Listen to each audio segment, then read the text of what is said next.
যে হাদিস বলতে হাদিস শব্দটা হলো আরবি শব্দ। হাদিস আরবি শব্দের মানে হলো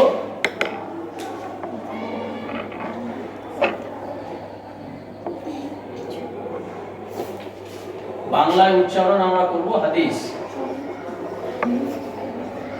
তো হাদিস শব্দটা আরবি শব্দ, এর অর্থ হচ্ছে বাণী।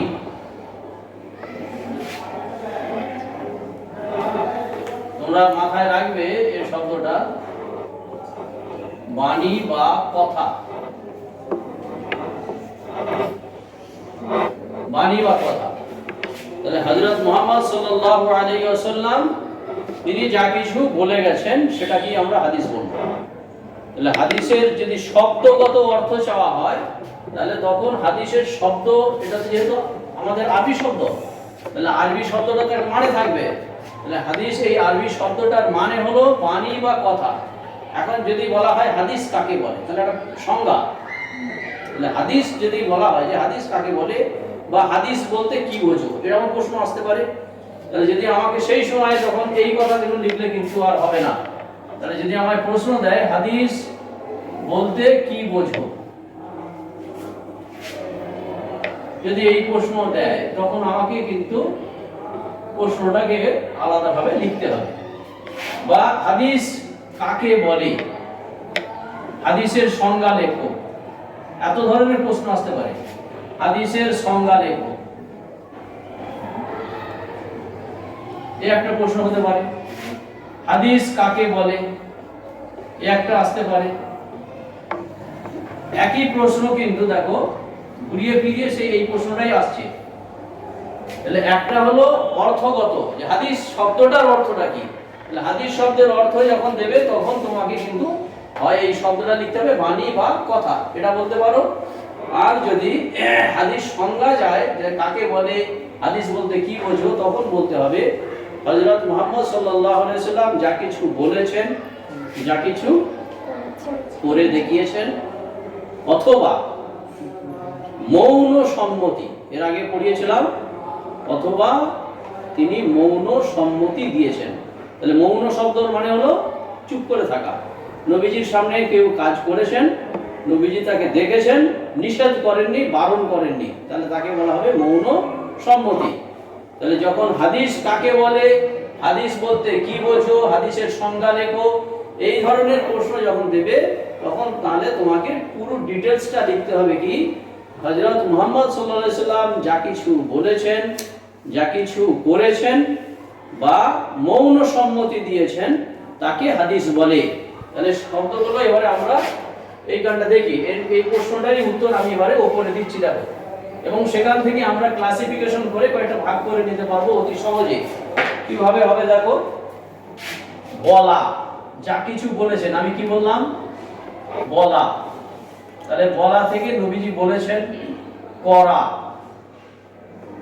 আর একটা হচ্ছে মৌন থাকা, মৌন থাকা। তাহলে নবীজি যেগুলো বলেছেন, এই বলা শব্দটা আরবি হচ্ছে কল, কাফ ও লাম, এর সঙ্গে আমরা বলবো কওলি।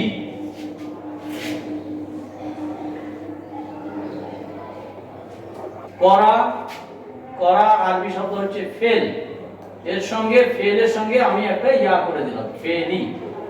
তাহলে ফেলি, বাংলায় উচ্চারণ লেখো এরকম ফেলি। এই যে আইনটা আছে, আইনটার জন্য এখানটায় আমরা একটা চিহ্ন দেওয়া ইতিপূর্বে তোমাদের শিখিয়েছিলাম, যে বাংলা আর এই যে উপরে আমরা নিচে লিখলে কমা, তাহলে উপরটা হচ্ছে ছুট চিহ্ন। যেহেতু আইনের উচ্চারণটা গলার ধরতে ফেলি, এই শব্দটা উচ্চারণ করা হয়, যার জন্য আমাদের এইভাবে লিখতে হয়।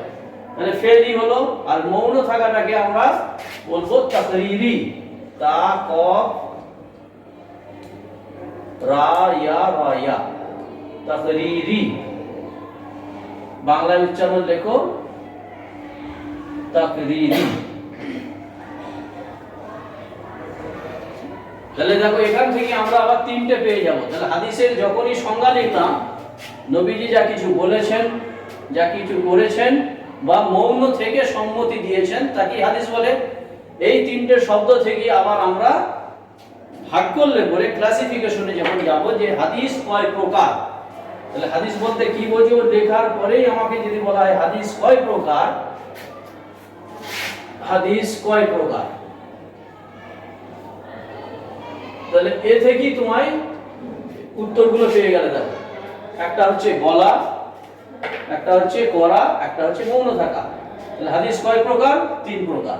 একটা হলো কওলি, একটা হলো ফেলি, একটা হলো তাকরিরি। বুঝতে কোনো অসুবিধা হচ্ছে? আশা করি সহজ হচ্ছে।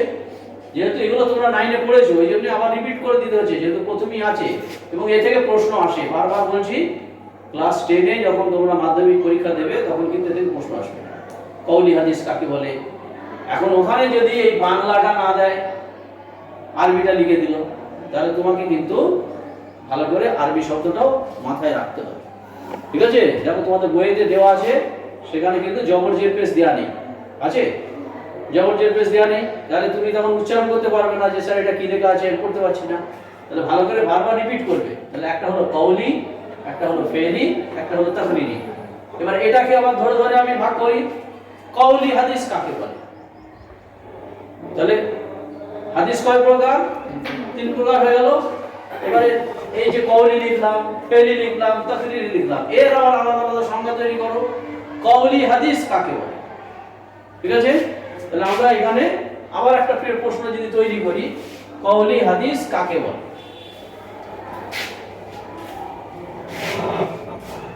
তাহলে আবার যদি আমরা প্রশ্ন তৈরি করি, কওলি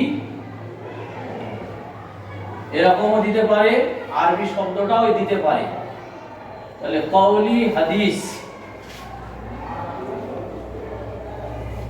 কাকে বলে? যদি এই প্রশ্নটা আসে তাহলে তখন তুমি কি লিখবে? সংজ্ঞাটা যখন উপরের দিকে চলে যাও, তাকিয়ে দেখো কি এরিয়া আছে। কওলি মানে কি? বলা।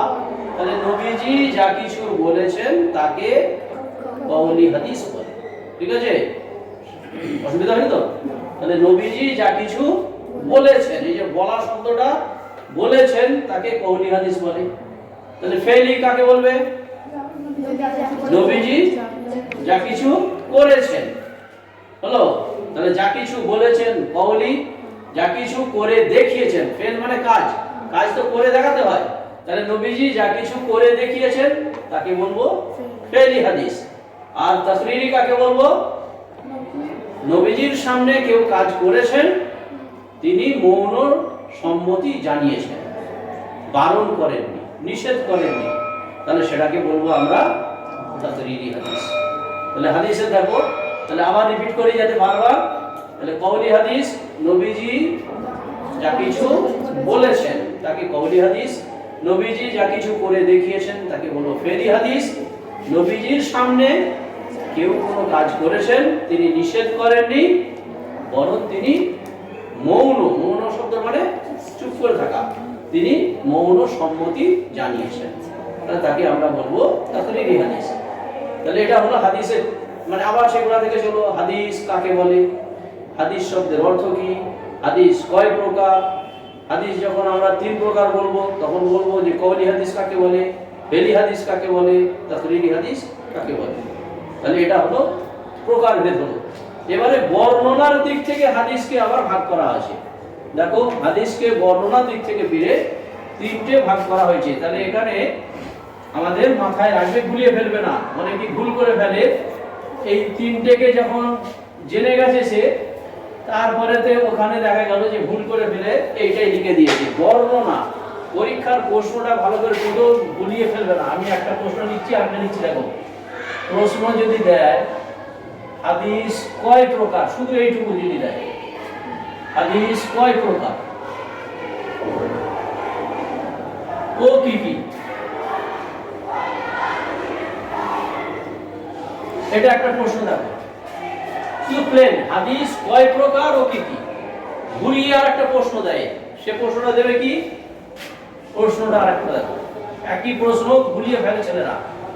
বর্ণনার দিক থেকে এই শব্দটা দেবে, বর্ণনার দিক থেকে হাদিস কয় প্রকার। ও কি কি। এই প্রশ্নটায় দেখো অ্যাডিশন কি হলো, এই প্রশ্নটায় অ্যাডিশন হয়েছে এই শব্দটা বর্ণনা। তাহলে তুমি যদি দুটো আলাদা, যখন হাদিস কয় প্রকার বলবে তখন বলবে কওলি, ফেলি, তাকরিরি। বর্ণনার দিক থেকে যখন বলবে তখনও তিন প্রকার, এখানেও তিন প্রকার, এটাও তিন প্রকার। শুধু এই শব্দগত প্রশ্নটা ছেলেরা খেয়াল করে না, ভুল লিখে ফেলে। মাথায় ঢুকেছে? তাহলে বর্ণনার দিক থেকে যখন বলা হবে তখন কিন্তু হাদিস তিন প্রকারই লিখবো, কিন্তু সেটা আলাদা। কি কি? বর্ণনার দিক থেকে হাদিস হচ্ছে, তাহলে এর উত্তরটা আমি লিখি, আগেটা বলে দিচ্ছি। তাহলে এও তিন প্রকার। তিন প্রকার কি কি? এক নম্বর মারফু, আরবি শব্দ, বাংলায় যদি লেখো মায়াকা রফ ফায়াশো, মারফু। দু নম্বর হচ্ছে মাওকুফ, ডাবল প্রেসার দিচ্ছি না, বাংলায় উচ্চারণ করুন, মাওকুফ। আর তিন নম্বর হচ্ছে মাকতুব।